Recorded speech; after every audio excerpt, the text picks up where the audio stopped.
Bom, nós vamos mudar um pouquinho de assunto, nós vamos falar sobre segurança digital. A senhora ou o senhor, meu amigo aí do Bem Seu da Manhã, você que já passou por alguma situação difícil na rede social, com o telefone celular, né? Fica inseguro. Às vezes muitas pessoas falam, puxa vida, eu tenho que ter aplicativo do banco, mas como que eu faço? Tenho medo, eu não conheço tudo. Dá uma insegurança horrorosa. Ou então se você já passou por alguma situação também que tenha sido fraudulenta, alguma coisa que você tenha sido roubado pela internet, né, por telefone. Bom, nós vamos começar a conversar, porque tem muito assunto para falar sobre isso, mas hoje nós vamos falar sobre exatamente a crescente inserção de todos no mundo digital, mas em especial dos idosos, né? Para falar sobre esse assunto, tem aqui a Luísa Vieira, ela é gestora de TI aqui do Santuário Nacional, trabalha com a gente. Seja bem-vinda, Luísa. Muito obrigada, Dani. Tudo bem? Tudo bem, que maravilha, tudo jóia também. Então, tá bom. Luísa, não tem como fugir da tecnologia hoje em dia. Não tem. Não? Não, hoje a tecnologia ela está inserida no nosso dia a dia, seja com a troca de mensagens instantâneas, as aplicações bancárias, os agendamentos que nós temos junto à Previdência Social e outros órgãos governamentais. Então, praticamente todos aqueles serviços que nós tínhamos que no passado acontecia de forma analógica, estão naturalmente sendo introduzidos no meio tecnológico. E a gente precisa se acostumar com isso e interagir com isso de uma forma bastante segura. Sim. E a segurança é o que a gente quer, né? Todos nós buscamos segurança e também confiança. A gente confia. A gente confia no aplicativo do banco, a gente confia numa rede social, a gente confia no WhatsApp, a gente confia naquela plataforma, naquele aplicativo que está sendo oferecido para nós. Mas aí, por exemplo, né, tem muitas pessoas aqui de uma geração que não querem mais entrar nessa, que é da tecnologia. Os idosos, por exemplo. Existe uma maneira deles não fazerem parte? Como que eles podem se sentir seguros? Como fica esse trato, esse trânsito dos idosos com as redes sociais, com os aplicativos de banco, por exemplo? Eu vou trazer até para uma realidade que eu tenho em casa para responder a essa sua pergunta. Eu entendo que hoje os idosos, eles têm cada vez mais se introduzido porque é algo que, em termos de serviço, tem entrado na nossa vida de forma natural, né? Não é algo que nós optamos por isso. Verdade. E eu vejo de uma forma muito positiva. O que acontece? A minha mãe, por exemplo, ela tem 73 anos e a forma dela interagir conosco, que somos filhos, ou com os netos, é por WhatsApp. Ela tem utilizado, no início existia uma resistência, né? E hoje a facilidade da mensagem instantânea, ela contribui para que essa interação ela seja mais rápida. Eu vejo que a tecnologia, ela contribui bastante para minimizar as fronteiras, né? Às vezes as pessoas moram longe, não conseguem estar presentes em datas especiais e aí as facilidades, a instantaneidade que nós temos no dia a dia de hoje contribui muito, inclusive no aspecto da solidão, né? Às vezes o idoso chega numa fase onde os filhos se casaram, constituíram as suas famílias e a tecnologia ajuda nessa aproximação. No entanto, existe sim o aspecto da vulnerabilidade, né? Eu imagino que tanto o público idoso quanto as crianças são aqueles que estão mais suscetíveis aos aspectos de vulnerabilidade, então demanda supervisão, orientação. Acompanhamento, o acompanhamento, né? Exato. E aí, para quem está em casa, de repente, os netos, os filhos, contribuírem com essa inserção digital dos idosos, isso é importante. A sua mãe tem aplicativo de banco? A minha mãe não tem, ela Quem não tem se sente por ela? segura. Daí eu tenho por ela, meus irmãos também contribuem nesse sentido, mas ela tem aquele desejo de ir ao banco. De repente, quando tem algo para poder resolver, ela não tem essa facilidade com o ambiente digital. Aí ela vai à agência. Ela quer dar um passeiozinho e quer ir ao banco assim, para sentir mais segura, É até né? uma forma de interagir, né? De se relacionar, isso é importante e também. E dela ainda também, né? Exato. Isso é legal. Bom, tem algumas perguntas de muitas pessoas que já mandaram. Essa sugestão de pauta é recorrente para nós e a gente ainda vai falar muito sobre isso, mas vamos para a primeira pergunta, que vem do André Gustavo, de Volta Redonda, no Rio de Janeiro.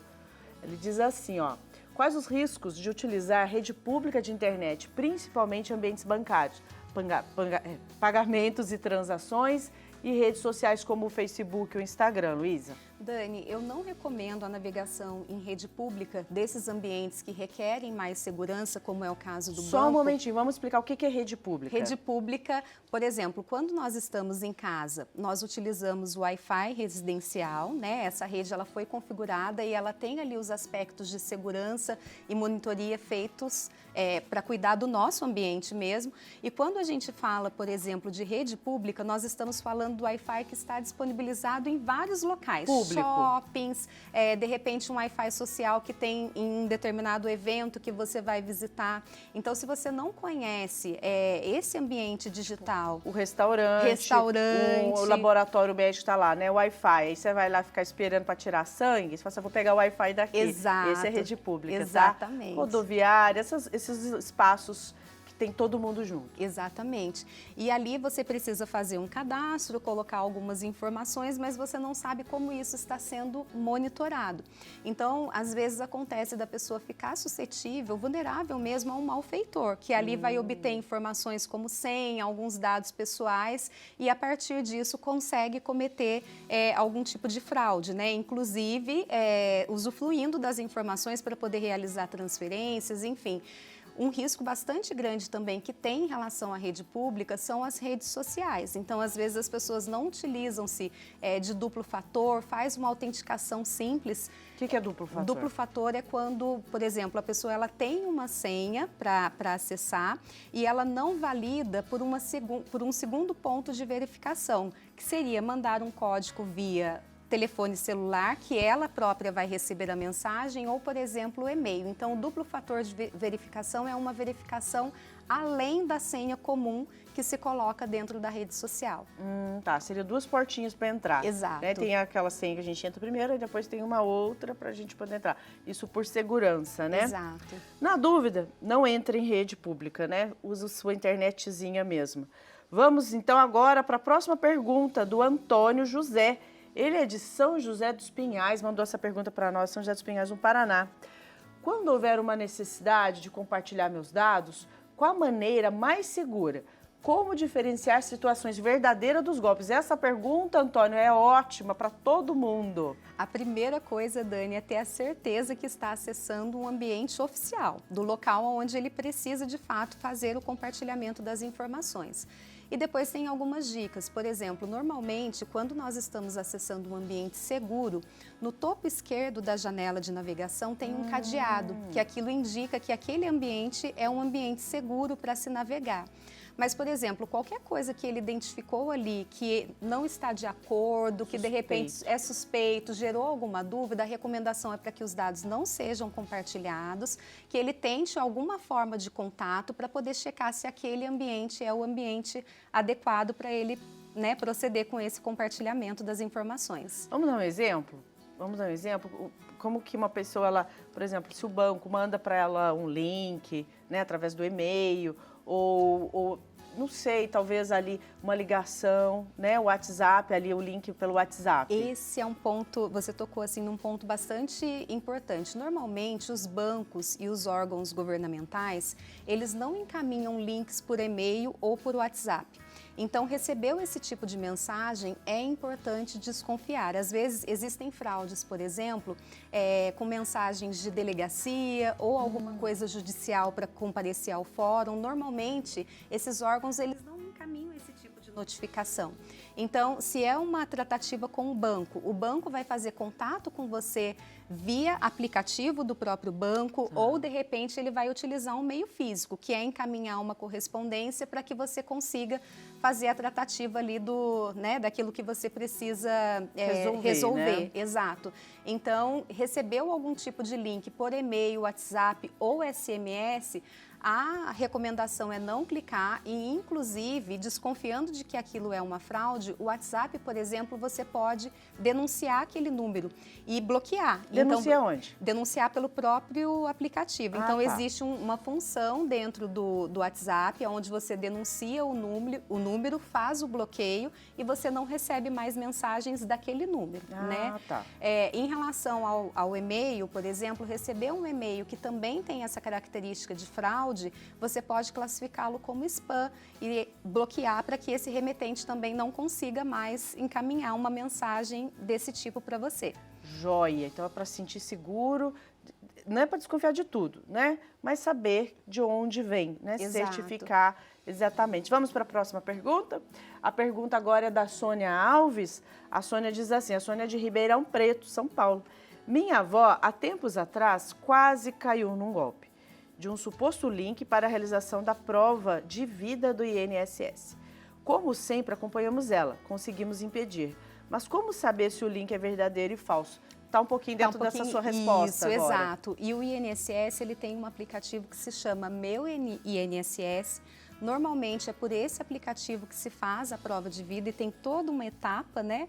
E na dúvida, eu recomendo fazer contato com a Previdência Social. Existe o número de telefone, 135, que a Previdência Social esclarece essas informações, ou então procurar uma agência mesmo para poder realizar o procedimento. Não achar que aquilo agora está fácil, prestar atenção, Exato. né? Presta atenção, pergunta para algumas pessoas, Exato. né? Se fala, por acaso chegou para você, né, aqui, como que fala? O de vida? O link para a prova de vida. O link da prova de vida, né? Mas se chegou um link para a prova de vida, certamente é falso. Isso, normalmente, a Previdência ela notifica pelo programa do Meu INSS e aí o previdenciado ele precisa ter ali o seu cadastro, toda a sua... todo o seu acesso, né, para aquele ambiente, para ele poder fazer a prova de vida conforme é requerido pela Previdência. Vamos então para a próxima pergunta, que é do Paulo Sérgio, de Salvador, na Bahia. Oi, Paulo! Paulo diz aqui, meu pai tem 70 anos e tem redes sociais, Facebook, Instagram. Quais os dados ele pode colocar no perfil? Como posso orientá-lo a respeito? É aconselhável postar fotos com localização em tempo real? Boa pergunta, né? Boa pergunta. Dani, eu entendo que redes sociais vai muito do perfil de cada usuário, né? Tem pessoas que gostam de expor tudo e tem pessoas que gostam de só se... ver. Exatamente, já se privam mais, né? Prezam pela sua privacidade. Eu recomendo dados mínimos nas redes sociais, não acho adequado colocar as localizações em tempo real, né? Cada passagem, um clique, onde está, eu acredito que isso incorre sim numa situação de vulnerabilidade, além de outros cuidados, não colocar, por exemplo, o seu endereço domiciliar, placas de carro, aquilo que possa trazer depois algum prejuízo com o uso indevido daquela informação. Então, normalmente não colocar nome completo, não tirar fotografias de documentos pessoais, RG, CPF, isso é algo que deve ficar num contexto mais privado e utilizar as redes sociais no aspecto de interação, de relacionamento, mas sem expor aquilo que pode gerar algum prejuízo. É verdade. E uma outra coisa dentro dessa pergunta que eu queria incluir é assim, né? E também muito cuidado com aquilo onde você clica. Porque essas plataformas, né, de rede social, normalmente aparece muita propaganda, Exato. né? Olha aqui, vou resolver a sua vida, né? Ganhe dinheiro com isso. E aí, às vezes, é numa publicidade dessa que tem, às vezes, um acesso a esse que tem um risco, não tem? Exato, tem. E, inclusive, eu posso até compartilhar um exemplo. Eu tenho uma pessoa muito próxima que ela recebeu via direct do Instagram. Ela recebeu via direct do Instagram uma mensagem, né, falando para ela a respeito de uma promoção, enfim. E quando ela clicou nesse link, ela perdeu acesso a todas as contas, Facebook e Instagram. Nossa. O processo dela de recuperação da conta levou em torno de 40 dias. Ela precisou fazer um contato com o próprio Instagram. A Meta ela disponibiliza uma central de contas onde você faz toda a denúncia, prova que você é para poder ter de volta a sua rede social. Mas esse processo ele é moroso e ele é trabalhoso, né? Então é um ponto importante aí de atenção em relação aos links, sim. Muito legal. Gente, tem mais alguma pergunta para a gente colocar? Tem mais uma pergunta. Vamos lá, tem aqui, ó. Um comentário aqui, olha. Se foi vítima, onde denunciar? Nós precisamos saber disso, né? Procure a delegacia mais próxima. Você também pode discar 100, usar de anonimato para fazer a denúncia. Pelo Disque do Ministério dos Direitos Humanos, isso? O Disque 100, ele trata vários temas, né? Então, ele cuida realmente da pessoa idosa, algum aspecto de discriminação, mas quando a gente fala de redes sociais ou de algo relacionado a, por exemplo, uma fraude bancária, além do Disque 100 ou de uma delegacia mais próxima, eu recomendo fazer a denúncia junto ao órgão que você foi lesado. Então, se foi o Facebook, Instagram, denunciar junto à Meta, se foi, de repente, alguma agência bancária, denunciar junto ao seu banco para poder tentar minimizar o prejuízo. Porque uma vez que nós caímos em algum tipo de golpe, já existe ali um prejuízo, né, que ele impacta de imediato. Então, essa questão da denúncia, de procurar o órgão que você sofreu essa fraude é importante também, até para que eles busquem meios de repente, evitar que aconteçam com outros. Para fortalecer a Exatamente. segurança, né? A cada fraude que acontece, com certeza essas empresas que oferecem os diversos tipos de serviço, né, para o cidadão, elas vão utilizando daquilo como exemplo para poder aperfeiçoar o seu serviço também. É verdade, Luísa. E a sensação pior que existe é você saber que você foi invadido, que você perdeu uma conta, que você foi roubado, que você foi enganado. Essa sensação é péssima e às vezes a gente não sabe nem por onde começar. Então tá aqui algumas orientações, né, muito importantes para você se cuidar e você procurar ajuda também.